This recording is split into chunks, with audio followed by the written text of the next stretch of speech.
نشہ پلا کے گرانا تو سب کو آتا ہے، مزہ تو تب ہے کہ گرتے کو تھام لے ساتھ۔ نے بڑے نیگیٹو کمنٹس کیے کہ یہ تو ہے ہی عورتوں کے خلاف، اس کو تو یہی آتا ہے، یہ تو ہر وقت ممبر پہ۔ او بھائی میں جس کی سائڈ لے رہا ہوں وہ بھی تو عورت ہی ہے نا، وہ ساس بھی تو عورت ہے۔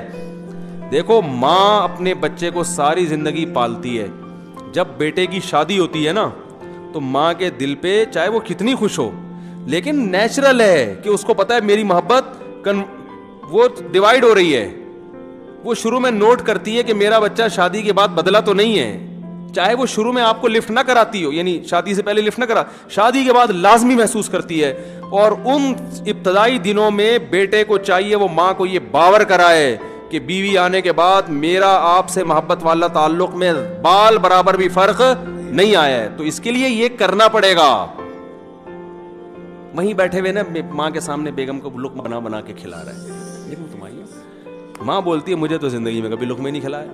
ایک صاحب نے مجھے کہا میری شادی ہوئی ہے، میں پھل فروٹ لے کر آتا ہوں اور چپکے سے چھپڑ میں کمرے میں میری ماں دیکھ لیتی ہے تو بڑا غصہ کرتی ہے، تو حضرت اب میری بیوی ہے میں اس کو کھلا بھی نہیں سکتا۔ میں نے کہا آپ اپنی بیگم کو کھلائیں، کس نے منع کیا ہے؟ تو ماں بولے گی ہمارے لیے تو کبھی نہیں آیا، تو یہ تو ماں کی تکلیف بالکل بجا ہے۔ میں نے کہا بیوی کو نہ سمجھ میں آئے نا یہ تکلیف تو اس سے بولنا جب تو ماں بنے گی اور تیرا بیٹا یہ کرے گا نا تو پھر دیکھیں تیرے دل پہ کیسے آرے چلتے ہیں۔ ماں سے مقدس رشتہ خدا کی قسم اللہ نے کوئی پیدا کیا نہیں ہے۔ اتنی محبت تھوڑے دن کی تھوڑی ہے، ساری زندگی کھلا کھلا کے تھک گئی، اب وہ کیسے برداشت کرے گی؟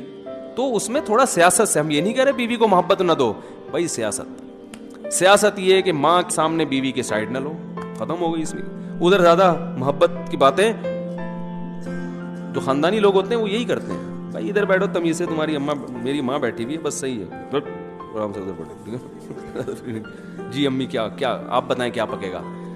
بیگم کہہ رہی ہے آج یہ پکے گا، ماں کہہ رہی ہے بھائی ماں جو کہیں گی وہ پکے گا گھر میں، یہ کیسے ہو سکتا ہے؟ ابھی تم نئی آئی ہو، جو تم کہہ رہی ہو وہ پکے گا۔ اب عورتیں کیا کہتی ہیں ہماری تو اس گھر میں کوئی عزت ہی نہیں ہے، میری مرضی سے تو کچھ پک بھی نہیں سکتا۔ بولو بھائی پکے گا، تھوڑا سا صبر کر لو، تھوڑا سا ماں کو عزت دے دو، کچھ دنوں کے بعد یہ خود کہے گی کہ جو بہو کہہ رہی ہے نا وہ پکاؤ گھر میں۔ بڑوں کا اللہ نے دل دیا ہوتا ہے، وہ کبھی نہیں چاہتی۔ یہ چند سیاسی غلطیاں ہو رہی ہوتی ہیں شروع میں، جس کی وجہ سے معاملہ ایسی تلواریں نکلتی ہیں نا، پھر فلسطین اسرائیل کے مسئلے کو انسان بھول جاتا ہے، جو ساس بہو کے جھگڑے، وہ بڑے کو عزت چاہیے چھوٹے سے، بس سمجھ رہے ہو نا، کہ جواب نہ ملے، میں کبھی ڈانٹ بھی دوں تو جواب نہ ملے آگے سے، برداشت کر لو۔ اور چھوٹے کو یہ چاہیے کہ اس کو تانے نہ دیے جائیں، اس کو کوئی بات سمجھانی ہے تو تمیز سے سمجھا دو۔ عزت دار آدمی جو ہے نا وہ تمیز سے بات سنتا ہے، بدتمیزی سے آپ ساس ہو اگر اس کو محبت سے سمجھا دو کہ بیٹا روٹی تمہیں پکانی آتی ہے، بہت اچھی پکاتی ہے، تھوڑا اور محنت کرو گی تو اور اچھی پک جائے گی۔ اور بیٹا دیکھو جب گھر میں آیا کرے نا کوئی، وہ تمہارا میاں آیا کرے تو یا میں آیا کروں تو صرف پوچھ لو پانی کا، ویسے تو تم پوچھتی ہو لیکن اب کیا سمجھاؤں میں کوئی ساس تھوڑی ہوں۔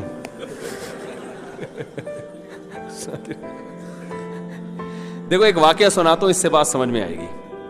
ہمارے استاذ نے، ہمارے بڑوں نے بڑی ہماری تربیت کی ہے، وہ ہوئی ہے نہیں ہوئی یہ تو اللہ ہی جانتے، لیکن کوشش انہوں نے کی ہے۔ اور اللہ کا شکر ہے جب ہمیں ڈانٹ ڈپٹ کرتے تھے ہم ان کے خلاف باتیں نہیں کرتے تھے، سنتے تھے بیٹھ کے، اور یہی چیز سیکھنی ہے۔ تو ہمارے استاذ نے ایک دفعہ مجھے کہا کہ چائے بنا کے لاؤ، وہ گرین ٹی ہی پیا کرتے تھے اکثر، اور مجھے ایسا یاد پڑتا ہے انہوں نے گرین ٹی ہی بولا کہ گرین ٹی، میں نے گرین ٹی بنائی، وہ میرا امتحان لے رہے تھے، انہوں نے کہا کہ میں نے تو دودھ کی چائے بولی تھی، آپ کیا گرین ٹی اٹھا کے لے آئے؟ میں نے کہا نہیں آپ نے تو گرین ٹی کہا تھا۔ کہہ رہے یار میں گرین ٹی کیسے کہہ سکتا ہوں، ساری دنیا دودھ کی چائے پیتی ہے، تم پیتی ہے، تم گرین ٹی اٹھا کے لے آیا۔ میں نے کہا نہیں، ہم چونکہ کالج سے گئے ہوئے تھے، ہمیں تو تمیز سے بات کرنا، ماں باپ نے تو بہت کچھ سکھا دیا تھا لیکن مدرسے میں تو تھوڑا سپرلیٹو ڈگری چاہیے نا۔ میں بحث کرنے لگا، میں نے کہا میں نے خود اپنے کانوں سے سنا ہے آپ نے سبز چائے کا گرین ٹی کا بولا ہے۔ کہہ رہے یار میں کیسے بول سکتا ہوں گرین ٹی کا، سبز دودھ چائے جب بولے جاتا ہے تو دودھ کی چائے مراد ہوتی ہے، تو میں گرین کیوں بولوں گا؟ میں نے کہا مجھے اللہ کی قسم اچھی طرح یاد ہے آپ نے سبز چائے بولی ہے۔ اچھا وہی ٹھیک ہے، بیچارے چپ ہو گئے۔ میں باہر نکلا تو انہی کے دوسرے شاگرد نے کہا، انہوں نے کہا یہ آپ کو آزما رہے تھے۔ اصول یہ ہے کہ ایسے موقع پہ بڑے کی غلطی اپنے اوپر رکھ لو۔ مجھے واقعی بڑی شرمندگی ہوئی۔ انہوں نے کہا یار یہ تو آپ کو تربیت دینا چاہ رہے تھے کہ آپ بول دیتے بحث ختم کرنے کے لیے اچھا جی مجھ سے سننے میں ختم ہو گئی بات. یہ کون سا ایسا کوئی ایمان اور کفر کا مسئلہ ہے کہ دلائل سے میں ثابت کر کے دکھاؤں گا کہ آپ غلط ہو میں صحیح ہوں. اس طرح گھر کوئی ادارہ نہیں چلتا. بھائی سوری, ایک دفعہ آپ وضاحت کرتے ہیں, اچھا مجھے تو یاد پڑتا ہے آپ نے دودھ کی, نہیں بھائی میں نے تو دودھ کی چائے کہا تھا, اچھا مجھے یاد پڑ رہا ہے گرین ٹی, نہیں بھائی میں نے, اچھا دودھ, سوری مجھ سے غلطی ہو گئی, میں بھی دودھ کی چائے بنا کے لے آتا ہوں. ختم ہو گئی نا بات. تو میں نے اس کے بعد سے پھر یہی پالیسی ہمیشہ ہر بڑے کے ساتھ, نہیں بحث کرتا. کوئی بڑا ڈانٹ رہا ہو, یہ کر رہا ہو, ایک دفعہ صفائی پیش کی, نہیں تو اچھا بھائی غلطی ہو گئی, سوری آئندہ. یہ لچکدار ہونا چاہیے انسان کو نا, ورنہ وہ وضاحتیں اس سے تباہی پھیلتی ہے گھروں کے اندر. تو ساس نے بہو کو کوئی الٹی سیدھی بات کہہ دی, سوری کر لے بھائی, وہ صفائیاں شروع کر دی, میں نے تو یہ آپ کے بیٹے کو یہ نہیں کہا, میں نے چبا کے باتیں کر دی, میں نے تو یہ بالکل نہیں کہا آپ کے بیٹے کو. ایسے ہی ہوتا ہے نا, دیکھیں کیسے چبا کے اتنی اسپیڈ کے ساتھ, یہ تو آپ میں تو پکڑ لیتے ہیں, میں نے اسے بولنا نہیں اپنے بیٹے کو, اب تو میں ہائے